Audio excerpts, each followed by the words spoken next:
The Nintendo 3DS had a really rough start when it released back in 2011, but luckily thanks to a price cut and, actually releasing some good games on the system, the 3DS managed to get back on track later on in the year. The following year, 2012, was when the 3DS finally got its redemption. For all the haters, for all the people that doubted it would be successful, for all the plebs who said it was just a stupid gimmick, it was time for a revenge tour. Now, for everyone outside of Japan, you might think of 2013 and not 2012 as the year when the 3DS really glowed up. 2013 was the year that Animal Crossing New Leaf, Fire Emblem Awakening, and Monster Hunter 3 Ultimate came out. Well, let me remind you all of this little thing called localization.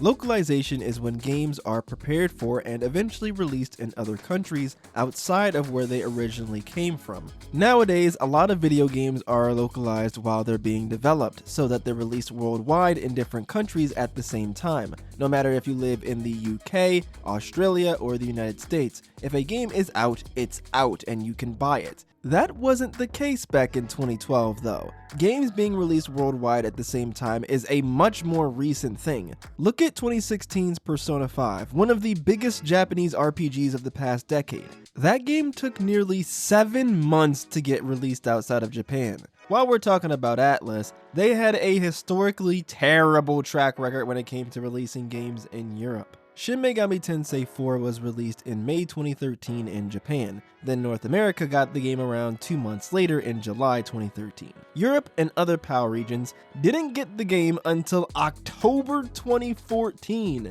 Heck, sometimes they wouldn't even release games in Europe at all, like Trauma Team on the Wii. I bring all of this up to say that many of the most iconic 3DS games took a long time to get localized for other countries outside of Japan.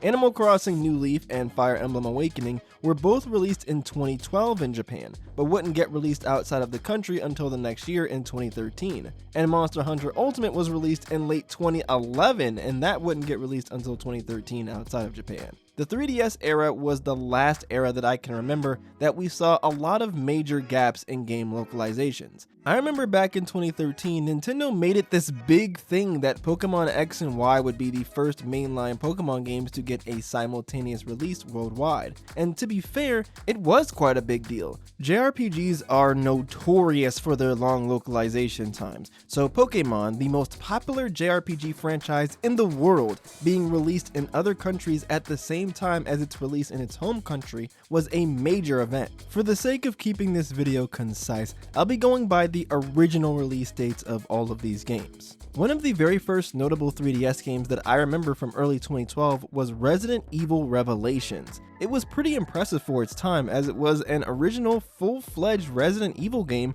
on a handheld, and the game was actually pretty good too. It managed to bring the series a little more closer to its roots with more of an emphasis on tight claustrophobic spaces, limited ammo, and survival, like Resident Evil 1 and 2, while at the same time still keeping some of the faster-paced action of the more recent entries in the series at the time, like Resident Evil 4 and 5. Revelations really felt like a healthy blend of old and new. Another big game from early that year was Kid Icarus Uprising. Kid Icarus is one of the weirdest Nintendo one of the weirdest video game franchises, period. The franchise started in 1986 on the Famicom Disk System, before being released outside of Japan on the NES in 1987. Outside of a forgotten second game released on the Game Boy back in 1991 called Kid Icarus of Myths and Monsters, the series was practically dead for 2 decades. Then, Pit, the main character of the series, suddenly comes back as a playable character in Super Smash Bros. Brawl, and 4 years later, he gets a brand new game on the 3DS. Then, the series dropped off the face of the planet again. At the time I'm writing this video, it's been 12 years since Uprising came out and still no new game in the series. It seems really weird because for a while, Nintendo seemed like they were pushing Kid Icarus as one of their hot franchises. They made it seem like Kid Icarus's return was this really big thing, even capping off their legendary E3 2010 conference with Uprising as the final new game that they showed off. This game was supposed to be the game that helped define the 3DS. Nintendo even had a whole new development team called Project Sora, whose sole purpose was to make this game.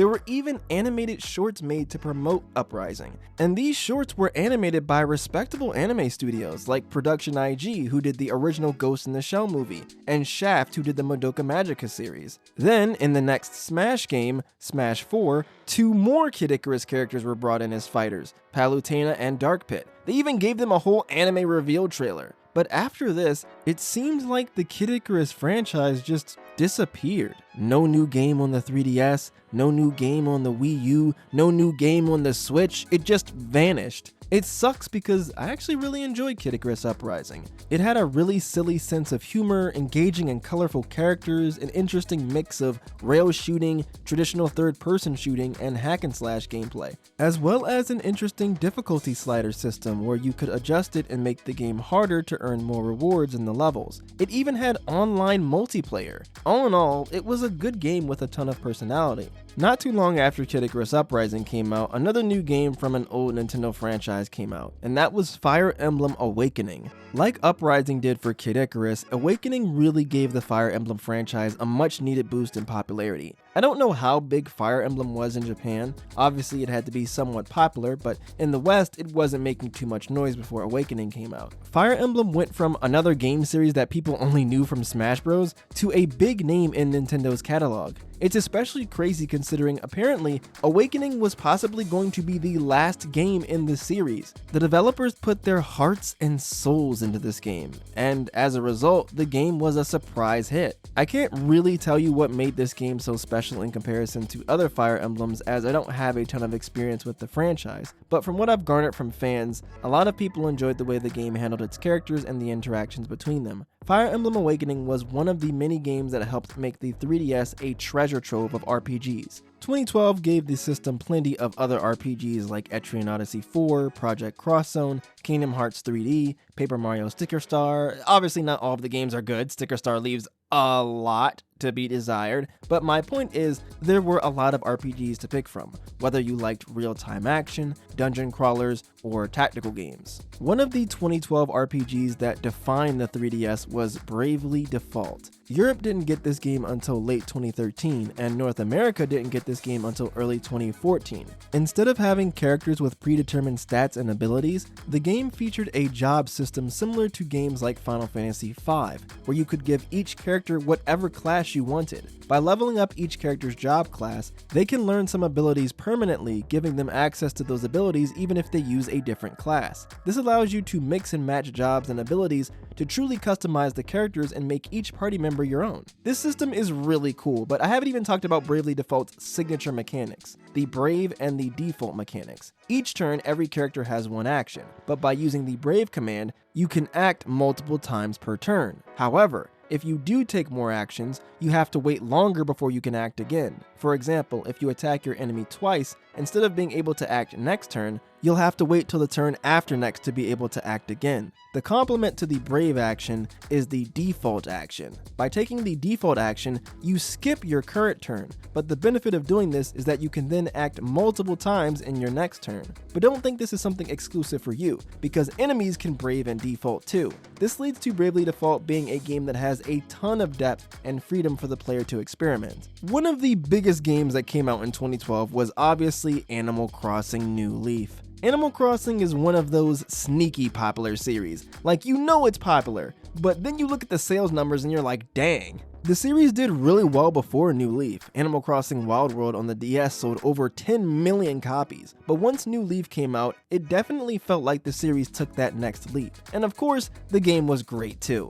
Being able to be the mayor of your town gave you a ton of freedom and more control over how things were done. There were so many cool new villagers, and the amount of content the game had, from the music to the furniture to the wildlife, was great. Animal Crossing is one of those games where you're either really into it or really not. I haven't touched New Leaf in years, but when it first came out, it was like the only thing I cared about. The game is a life sim that encourages checking in every day to see what new items or events are available that day. So in a way, playing the game became a part of my daily routine. I remember after a long day, it was really nice to sit back and experience the coziness of Animal Crossing. This year also gave the 3DS an upgraded model called the Nintendo 3DS XL. aka the Nintendo 3DS LL in Japan. If you're wondering what LL means, it basically means the same thing as XL, extra large. But hey, it's Japan, so, they be weird sometimes. The 3DS XL has a longer battery life than the original 3DS, and as the name would imply, the 3DS XL is a bigger version of the original 3DS model. And yeah, I gotta say, this is quite a bit larger than the original model. This here is not the 3DS XL, it's the new Nintendo 3DS XL, a completely different thing, but we'll get to that in a future video.